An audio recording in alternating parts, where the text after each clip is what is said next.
এখানে এত আবর্জনা জমাইছে লোকজন, এবার কোদাল দিয়ে পরিষ্কার করা ছাড়া অন্য পথ নাই, ওই জন্য কোদাল। ঠিক আছে, দিন যত যাচ্ছে কোদাল মার্কার পক্ষে মানুষের সমর্থন, এক ধরনের স্পন্টিনিটি আমরা দেখছি। সরকার এবং বিশেষ করে সিটি কর্পোরেশন এবং জনগণকেও সাথে রেখে আমি নাগরিক সেবাগুলো নিশ্চিত করব।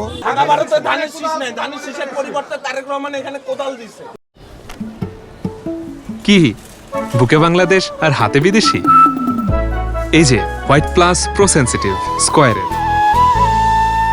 আমি তো এই আসনে বিএনপি জোটের প্রার্থী। আমাদের মার্কা এখানে কি? এখানে মার্কা হলো কোদাল।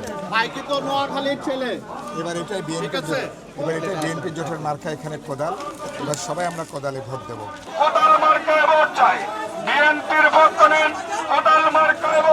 আমি বিএনপির কর্মী। এবার আমি এখানে দাঁড়াইছি বিএনপি জোটের প্রার্থী হিসাবে। আমাদের মার্কা হচ্ছে এখানে কোদাল। আমরা সবাই এখানে কোদালে ভোট দেব। এখানে এত আবর্জনা জমাইছে লোকজন, এবার কোদাল দিয়ে পরিষ্কার করা ছাড়া অন্য পথ নাই, ওই জন্য কোদাল।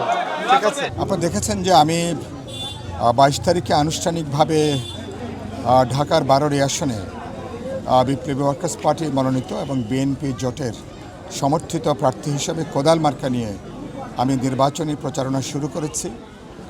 এবং প্রথম দিন থেকে দেখেছেন যে হাজার হাজার নেতা কর্মী ভোটারেরা তারা আমাদের সঙ্গে তারা যুক্ত হয়েছেন এবং যুক্ত হয়ে আমরা ঢাকার 12 বিভিন্ন ওয়ার্ডে আমরা ব্যাপক একটা গণসংযোগ এবং নির্বাচনী প্রচারণার সমাবেশ এবং মিছিল আমরা অব্যাহত রেখেছি। দিন যত যাচ্ছে কোদাল মার্কার পক্ষে মানুষের সমর্থন, এক ধরনের স্পন্টিনিটি আমরা দেখছি। হাজার হাজার মানুষ বিভিন্ন পাড়া মহল্লা ওয়ার্ড থেকে তারা বেরিয়ে আমাদের সাথে যুক্ত হচ্ছেন, সমর্থন করছেন। এই আসনের চ্যালেঞ্জগুলো হচ্ছে যে অন্যান্য ঢাকার আসনের মতন এখানে নাগরিক সেবাগুলো বিপর্যস্ত। কোথাও বিদ্যুৎ, পানি, কোথাও জলাবদ্ধতা, কোথাও গ্যাসের সংকট আছে। এলাকাগুলো নানা দিক থেকে সংকটের মধ্যে আছে। এর বাইরে আপনি জানেন যে এলাকার মধ্যে সন্ত্রাস, চাঁদাবাজি, দখলদারিত্ব, জুলুম এবং মাদকের একটা ভয়াবহ সন্ত্রাস এই গোটা 12 আসনকে এটা অনেকখানি এটাকে তারা জর্জরিত করে ফেলেছে। ফলে আমি বলেছি যে এগুলো হচ্ছে আমার চ্যালেঞ্জ। আগামী 12 তারিখে যে নির্বাচন, বাস্তবে মানুষ এমন একজন প্রতিনিধি দেখতে চায় যে ধরুন সন্ত্রাস, মাদক অথবা জবরদখলের বিরুদ্ধে বা এখানে আজকে মানুষের যে আজকে জীবনটা যেভাবে বিপর্যস্ত, এগুলো মানুষের কণ্ঠস্বর হয়ে উঠবেন।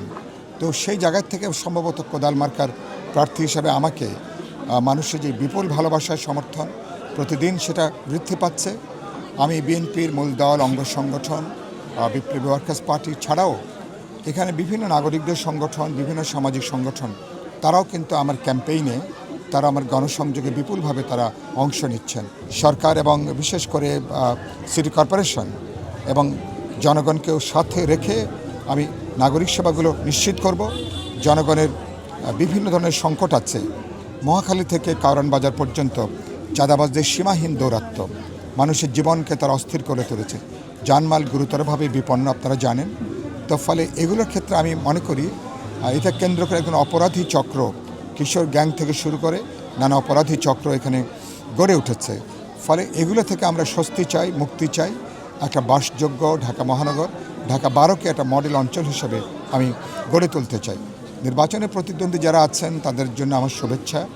আমি বলেছি যে সবার সাথে আমি বন্ধুত্বের সম্পর্ক রেখে আমি ঢাকা 12 নির্বাচন যাতে একটা মডেল নির্বাচন হয়ে উঠতে পারে, আমি সরকার নির্বাচন কমিশনের প্রতি আহ্বান জানাই। আমাদের দিক থেকে আমি বলেছি কোনো উস্কানিতে পা না দেওয়ার জন্য, যেহেতু আমাদের পক্ষে মানুষের সুস্পষ্ট একটা অবস্থান দেখছি, গণজোয়ার দেখছি। সুতরাং আমরা চাই যত শান্ত পরিস্থিতি যত ভালো থাকবে তত বেশি আমি মনে করি আমাদের পক্ষে তত বেশি মানুষের সমর্থন এবং ভোট তত বেশি এটা জোরদার হবে।